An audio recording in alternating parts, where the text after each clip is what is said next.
Buongiorno e benvenuti alla nostra rubrica Tu per Tu. Oggi è con noi Roberto Ciambetti, Presidente del Consiglio regionale del Veneto. Buongiorno. Buongiorno a lei e a tutte le persone che ci guarderanno questo video.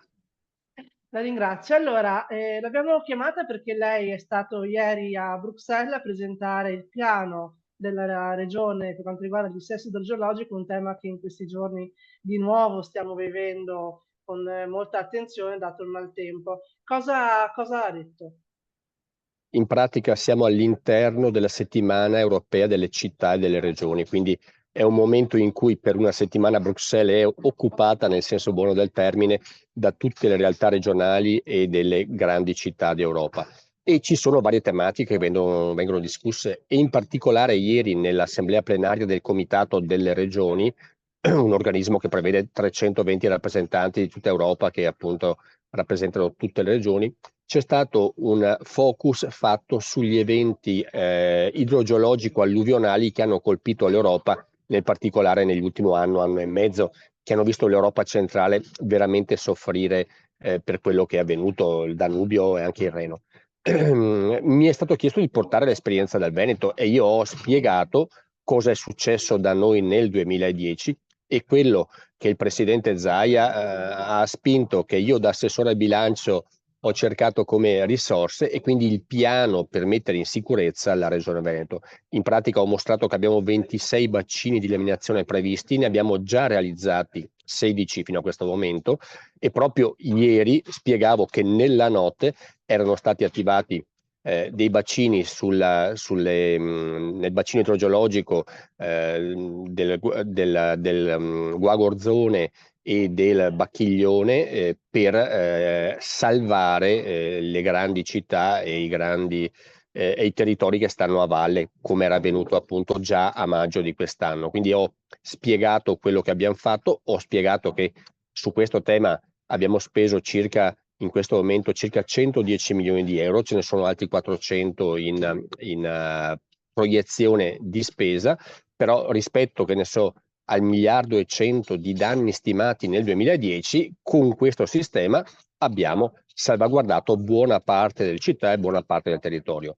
Va tutto bene, ci mancherebbe, ci sono altre opere che devono essere messe a regime, c'è una manutenzione che va fatta anche al di fuori dell'alveo dei fiumi perché l'abbiamo visto nel maggio di quest'anno, i tronchi trascinati che hanno divelto il ponte a Malo oppure causato l'esondazione sia a Castelfranco sia a Castelnuovo di Isola Vicentina, quindi c'è anche altro da fare, però rispetto a quello che poteva accadere, avere Vicenza sott'acqua, avere Padova sott'acqua, abbiamo usato appunto questi bacini di eliminazione in maniera adeguata per salvaguardare il territorio. Quindi avevo spiegato che appunto bisogna comunque fare investimenti, bisogna guardare lontano e questa è la dimostrazione che comunque infrastrutturando il territorio, creando opere adeguate alle situazioni, riusciamo a gestire anche eventi alluvionali come quelli dell'altra notte, cioè 200 mm di pioggia in sei ore avrebbero in altri tempi causato veramente disastri o lo causano in altre parti d'Italia ed Europa.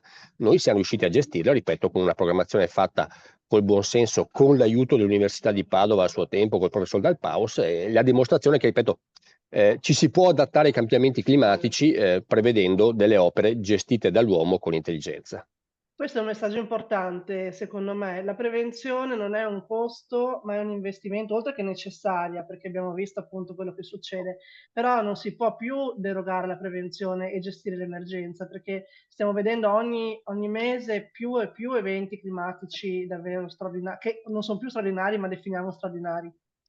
Ecco, noi con ad esempio il bacino di Caldogno che abbiamo terminato attorno al 2016, per i primi 2 anni è stato inattivo, in altre occasioni nel 2018 è stato utilizzato, l'anno scorso è stato utilizzato una volta, quest'anno è già capitato 2 volte. Quindi vuol dire che c'è una sequenza di fenomeni che almeno per questi anni si ripete in maniera ciclica. Avendo questi rubinetti da aprire e chiudere a bisogno, riusciamo, ripeto, a gestire eventi che in altri tempi avrebbero causato danni a decine di migliaia di persone. Ricordo il 2010 abbiamo avuto 3.300 famiglie colpite, no, scusi, 10.000 famiglie e 3.300 imprese colpite, con danni, ripeto, oltre il miliardo. Con un investimento mediamente intelligente di 110 milioni di euro abbiamo evitato, ripeto, altri danni che avrebbero creato problemi a famiglie, persone, i comuni, imprese, e quindi dobbiamo attrezzarci per gestire quello che avviene negli ultimi anni. Come Regione Veneto abbiamo portato appunto questo esempio, e i complimenti che ho ricevuto dai colleghi di tutta Europa significano che insomma siamo sulla buona strada, dobbiamo ancora fare molto, ci mancherebbe, ma qualcosina di buono l'abbiamo fatto. Cambiamo per un attimo argomento e prima di lasciarci, agenda digitale, anche questo è un tema che state affrontando a Bruxelles. Insomma, il digitale è ormai onnipresente per tutti noi, giovani, anziani, bambini perfino. E il Veneto come è messo da questo punto di vista e cosa si può fare per essere sempre più smart? Diciamo che il dibattito era proprio incentrato su quello che l'intelligenza artificiale potrebbe comportare nell'ambito della pubblica amministrazione, ma anche riguardo ai cittadini. Noi abbiamo fatto degli incontri con esperti, uno per tutti Federico Faggin, inventore del microchip o del touchpad, insomma vicentino trapiantato in Silicon Valley ormai da molti lustri.